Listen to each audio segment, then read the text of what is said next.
प्रणाम। जय जिनेन्द्र। दर्शनं देवदेवस्य, दर्शनं पापनाशनं, दर्शनं स्वर्गसोपानां, दर्शनं मोक्षसाधनम। इतनी छोटी सी स्तुति पर पूरे जैनिज़्म का सार है उसमें। जैनिज़्म क्या, पूरे हिंदुत्व का सार है उसमें। प्रभु ईश्वर परमात्मा के दर्शन हमारे सारे पापों का नाश करती है, हमें स्वर्ग की सीढ़ियाँ चढ़ाती है और हमें मोक्ष का एक बहुत बड़ा साधन रूप है।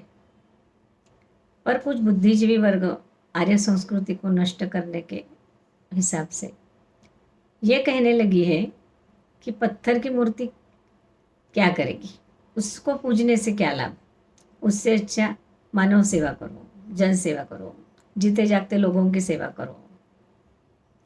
पर ये लोग ये क्यों नहीं मानते कि उनको उनके कर्मों की वजह से जो दुख आए हैं वो तात्कालिक दूर करने के बजाय उन कर्मों को नष्ट करने का मार्ग ही उन्हें सिखा दिया जो प्रभु ने हमें सिखाया है। तो वही उसी प्रभु को पूजना ज़्यादा बेहतर है। प्रभु के अलावा जीव दया हमें कौन सिखाएगा। पुत्र के प्रति जब माता को वात्सल्य होता है तो माता के स्तन से दूध झरता है, पर परमात्मा का तो सूक्ष्माति सूक्ष्म पूरे विश्व के लिए इतनी करुणा है, इतना वात्सल्य है परमात्मा के अंदर कि उनका तो पूरा शरीर दूध से भर जाता है।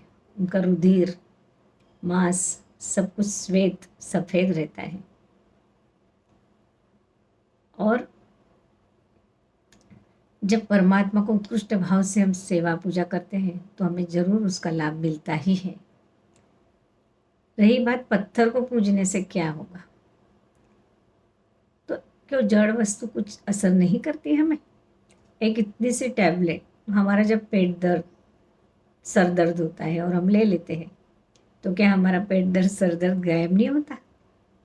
वो जड़ वस्तु, जब वो जड़ टैबलेट हमें असर नहीं दिखाती। एक कागज़ का टुकड़ा जो रहता है उस पर अगर गवर्नर की साइन हो जाती है तो वो नोट बन जाती है, कीमती बन जाती है। तो फिर ये पत्थर की मूर्ति में जब हमारे सुविहित आचार्य मंत्रोच्चार द्वारा उसमें प्राण पुरते हैं तो क्या वो मूर्ति जीवंत नहीं हो सकती। सोचो, स्मार्ट बनो। एक और उदाहरण दे सकती हूँ महाभारत का, जिसमें द्रोणाचार्य ने एकलव्य को मना किया विद्या सिखाने का। तब एकलव्य ने क्या किया, द्रोणाचार्य की मूर्ति बनाई और उनके सामने उसने अपनी विद्या सीखी, धनुर्विद्या, समर्पित होके गुरु को, और श्रेष्ठ धनुर्धर बन गया।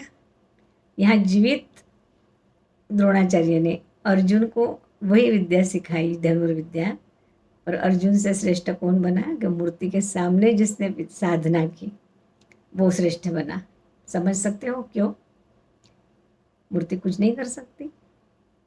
तुम्हारे अंदर कितने समर्पित भाव है, तुम कितने भाव से उसे साक्षात गुरु मानते हो, उसी के ऊपर सब डिपेंड है।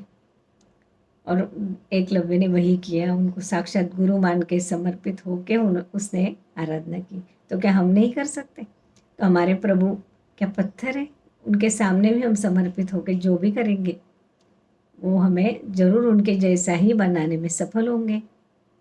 थोड़ा स्मार्ट बनो। किसी का कुछ देखने से अपने विचार मत बदलो। कश्तियाँ बदलने से किनारे नहीं मिलते,